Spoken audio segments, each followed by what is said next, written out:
as you know, Kevin, because of the certain personal family issues, Kevin couldn't make the trip. So we are trying to get JD to come in as a last second replacement. Alam ko, ngayon yung technical meeting, ngayon there's a team managers meeting, so we'll find out if we can, if they will allow him to play as the 12th guy. So that's where we're at now.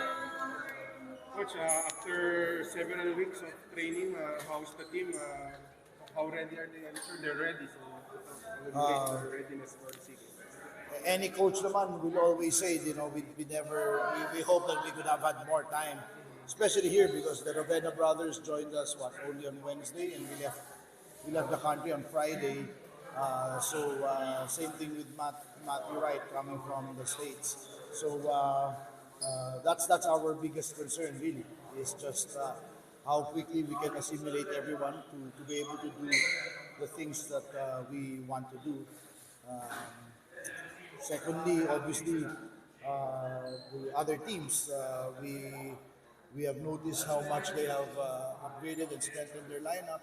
They have new players, new naturalized players. Our first game, Thailand, is going to be really tough with there are 3 Americans in that lineup. So, you know, we have to make sure that we're able to be prepared. And the problem is we know very little. We know very little about them, very little about how they play.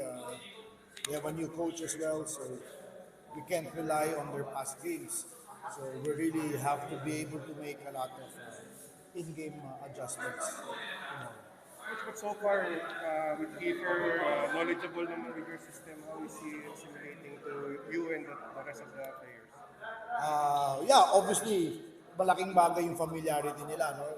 Even naman si 30, but it's still different because these are different teammates. So fit and assimilation always takes into account not only the system but your teammates, yung mga kasama mo. So that's going to be our area of attention, of focus talaga. And then the other variable obviously is the opposition. So like I said, the kind of opposition we have here is serious. It's a very serious threat. We already saw what happened to the 3x3, right? So, you know, those are the guys, those 3 guys. So we know their level, and that's why it's very important that we are able to meet that challenge. Coach, you mentioned the 3x3. How would you rate now the competition in the Southeast Asian region?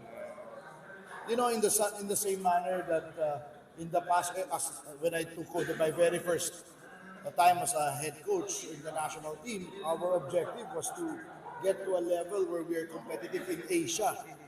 Muna, because there was a time where we were no longer competitive even in Asia. Now we've gotten to that level, and the next step during my time was to be competitive worldwide. And I think we showed it in the 2014 World Cup. We were able to compete then. So, in the same manner that we have raised our level, so have our neighbors. So sila naman, they want to be competitive now here in Southeast Asia. So it's just the evolution and the development of basketball. And just like anything in life, we have to cope. We have to keep up, right? So we can expect the level now, this year, to be the same as it was in the past. It's very different, and we have to be ready for that. What's my about TNT draft? I know you're busy here. Wala, we have no draft. Wala no draft. I think our pick is number 34 or something. So, you know, wala. We're fortunate that we have JD Tungkab, who we picked in last year's draft. So we'll take a look at him as our draft, as our rookie, which is really is for this year. But in the possibility that JD would be included in the team, it's a Gilas SEA Games. So how important will his contribution and presence? Laking bagay, no? Because if not, we are going to be a man short, right? And you know, we were very fortunate that JD was practicing all this time, even if he knew he wasn't originally in the lineup. Same thing with JD and even George Go, even Roger Pugoy, even Kim Montalvo. They were really there as 13th, 14th, 15th men, and 16th men, exactly for this possibility, the probability that something will come up. And yun na nga, with what happened with Bolick and what happened with Kevin and Dwight Ramos.